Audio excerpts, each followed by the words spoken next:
Sharing is caring. दोनों भाई नाश्ते की टेबल पर बैठे थे। प्रियंका, मेरा नाश्ता कहाँ है? भाभी, मुझे भी ऑफिस के लिए लेट हो रहा है। इस पर प्रियंका किचन में से दोनों के नाश्ते की प्लेट्स लेकर बाहर आती है। लो भाई, आप दोनों का नाश्ता। किसी को भी 1 मिनट का सब्र नहीं है। ये प्रियंका का ससुराल है, जहाँ कोई औरत ना होने की वजह से शादी वाले दिन से ही घर के साथ दोनों भाइयों की जिम्मेदारियां प्रियंका संभाल लेती है। दोनों भाई शांति से नाश्ता कर रहे होते हैं कि अंकुश अपने भाई की प्लेट से पराठे का एक टुकड़ा उठा लेता है। आपको पता है ना, मैं खाना शेयर नहीं करता, फिर भी मेरी प्लेट में से खाना जरूरी है क्या? अरे हद हो गई है, मुझे नहीं खाना अब। अंकुर गुस्से में नाश्ता छोड़कर टेबल से उठ खड़ा होता है। अरे, ये कैसा बिहेवियर है अंकुर? एक टुकड़ा ही तो है। एक हो या आधा, मुझे भूख लगी है तो ये सिर्फ मेरा ही है। उसे भी किसी के साथ शेयर करने बैठा तो भूखा नहीं रह जाऊंगा। अरे बाबा ठीक है, अब इस पर भी लड़ाई।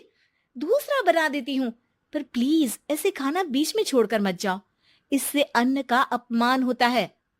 ओ प्लीज भाभी, ऐसी कोई चीज होती ही नहीं है। आपके पास पैसे हैं, खरीदो और खाओ। अगर नहीं खाया जाए तो फेंक दो। अरे दुनिया में सब यही करते हैं। अंकुर बैग उठाकर ऑफिस के लिए चला जाता है, जिसके पीछे उसका बड़ा भाई मायूस सा घर में खड़ा रह जाता है।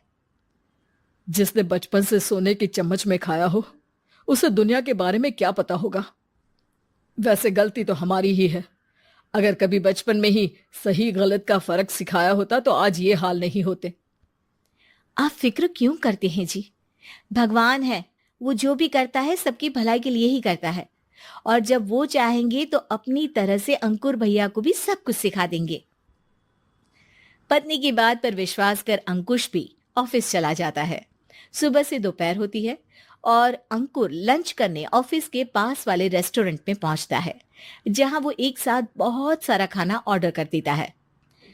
सर, क्या कोई आपको ज्वाइन करने वाला है? नहीं तो क्यों? अब कुछ नहीं सर, ऐसे ही। वेटर चला जाता है और कुछ देर में अंकुर का ऑर्डर लेकर वापस आता है, जिस पर अंकुर सब डिशेस में से थोड़ा थोड़ा खाकर बाकी ऐसे ही छोड़कर बिल देकर चला जाता है। वाह भगवान, तेरी माया। कहीं कोई एक एक टुकड़े के लिए तरसता रहता है और ये 5 लोगों का खाना ऑर्डर करके एक का भी पूरा नहीं खाते।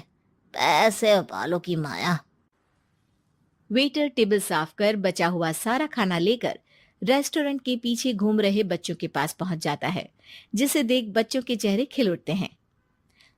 वाह, आज इतना सारा खाना आया। थैंक यू भैया, भगवान आपको खाने की फैक्ट्री बना दे। अगर ये फैक्ट्री मेरी होती तो तुम लोगों को कभी किसी का झूठा बचा हुआ खाना नहीं खाना पड़ता। चलो तुम लोग खाओ, पर ध्यान रखो किसी को पता ना चले, नहीं तो मेरी नौकरी चली जाएगी। इसी के साथ दिन बीतता है और रात को दोनों भाई एक साथ घर पहुंचते हैं। कुछ देर में सब डिनर करने बैठते हैं, जहां अंकुश अंकुर को समझाने की कोशिश करता है। अंकुर, अगर हमें लाइफ में सब कुछ मिला है, इसका ये मतलब नहीं कि तुम उसका गलत फायदा उठाओ, बल्कि तुम्हें उसकी मदद से दूसरों को भी मदद करनी चाहिए।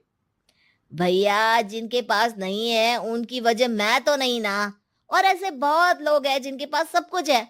इसलिए अगर मैं एक इंसान कुछ नहीं करूंगा तो कोई फर्क नहीं पड़ने वाला। तुम्हारे भैया बस एक चीज समझाना चाहते हैं कि जिस चीज की हमारे पास कमी नहीं है, उसे बर्बाद करने से अच्छा है कि लोगों के साथ शेयर करें।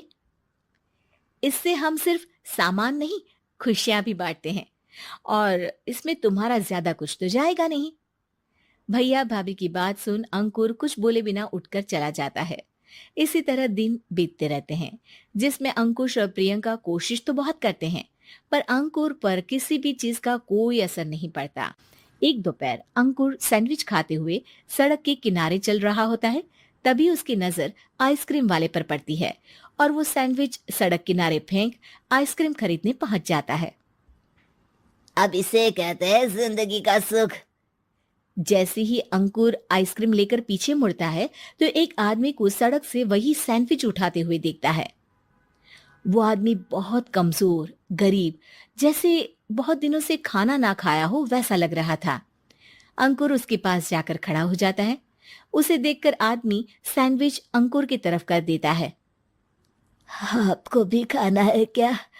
क्या हम इसे आधा आधा कर ले? मुझे बहुत भूख लगी है। वो मेरा ही झूठा सैंडविच है। तुम दूसरा खरीद कर क्यों नहीं खा लेते? इसे क्यों खा रहे हो? अरे भैया, अगर खरीदने के पैसे होते तो 4 दिन से भूखा नहीं घूम रहा होता। हैं?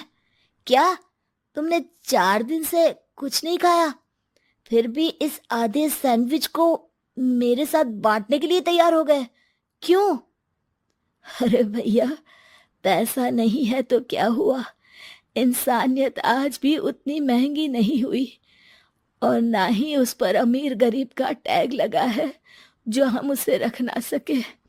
पर अफसोस, आजकल लोगों के अंदर पोषण, खून या विटामिन से ज्यादा इंसानियत की कमी होने लगी है। आदमी की बातों से अंकुर को समझ में आ जाता है कि वो आज तक कितना गलत काम करता आ रहा था। इसके बाद से वो अपनी किसी के साथ शेयर नहीं करने और खाने को बर्बाद